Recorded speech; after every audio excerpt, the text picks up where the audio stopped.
Hey, welcome back to Socialette. This is episode 246. How to rescue a failed launch. Okay, so you finally launched, and maybe it didn't go as well as you were hoping it to. And trust me, I know that sucks. I've been there. It's one of the worst feelings ever. You probably poured your heart, your soul, maybe a few limbs into making this launch a success.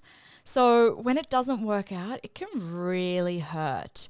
Now, once you've grieved your launch, because yes, that is 100% a thing, and you need to allow yourself to feel all of the not so nice feels. But once you've done that, you need to pick yourself back up and figure out where to next, right? One failed launch does not make you a failure. 10 failed launches doesn't even make you a failure. What would make you a failure is never even trying to launch in the first place. So rather than quitting, there are a couple of things you can do. And this episode, I'm sharing 5 steps you can take to rescue your failed launch. So step 1, did it actually flop? Now, this one sounds a little bit silly, but bear with me here, because there are 2 ways that you can look at your launch: subjectively and objectively. Most of us look back on our launches as a subjective thing, right? That is, we judge their success based on how we feel that the launch went. We look at the number of sales that we got and we attach some sort of meaning to that. So maybe you made 5 sales in your last launch, right? If you look at this subjectively, you might tell yourself something like, well, my launch was a failure because I only made 5 sales.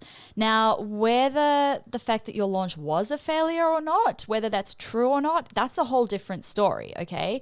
Because if you were to look at it objectively, you'd be looking at the numbers and the facts, and you'd be determining whether your launch was a success or a failure based on the numbers.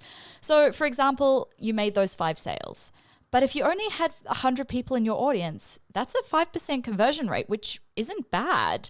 So the first step in rescuing a flopped launch is to look at it objectively and ask yourself, did it actually flop? If it didn't, then that's really good. That's great.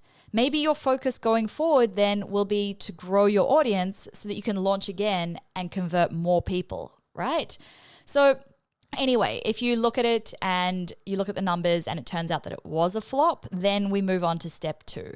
Why did it flop? Now, probably the hardest part of rescuing a failed launch is figuring out why it flopped. And this is exactly why I offer my launch audit service, because it can be really, really bloody hard to try and figure out what went wrong when it's your own launch and you've just been, shoulders deep in your own launch.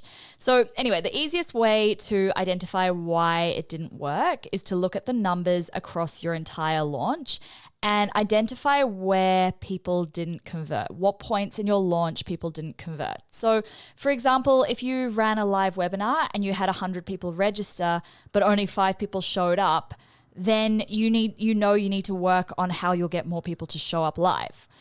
Or if you had a really good turnout, let's say 50 people showed up, but nobody bought live, then you probably need to fix something in your webinar, or maybe you need to fix your product messaging or your sales pitch. Now, a little hack for figuring out why your launch flopped: ask your audience. Seriously, 4 little words. Why didn't you buy? You'll get so many more people responding than you think you will, and you'll learn a thing or two. Anyway, so once you know why it flopped, then you move on to step 3. Is the flop fixable? If it's something to do with how you positioned your product or the messaging or the way that you launched it, then that's 100% fixable. But if the product is something that nobody wants, then it's probably not fixable. But most of the time it is fixable. Even when you think it's not, maybe you just really need to shift the way that you're messaging it to your audience, how you're communicating it to your audience.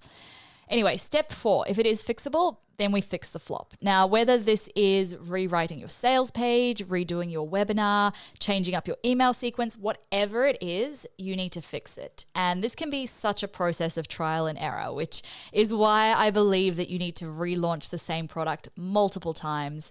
And each time that you launch it, test something new. Make sure that you're measuring all of your numbers really well as well, so that you can tell whether it's working better each time or not. And then finally, step 5, relaunch it. So I know this is scary, but you've got to get back on the horse. You've got to give it another go. The worst that can happen is that it flops again and you go back to the drawing board again. It's all good. Seriously, it happens to everyone. It's all good. So there you have it. The 5 steps in rescuing a failed launch. Step 1, work out whether it actually did flop. Step 2, figure out why it flopped. Step 3, figure out if the flop is fixable. Step 4, fix the flop. Step 5, relaunch it. That's it for this episode, guys. Make sure you hit subscribe so you don't miss any new episodes released every Monday, Wednesday, and Friday. And if you're enjoying this show, I always really appreciate a rating and a review in iTunes or Apple Podcasts. Thanks so much for listening. Catch you next time.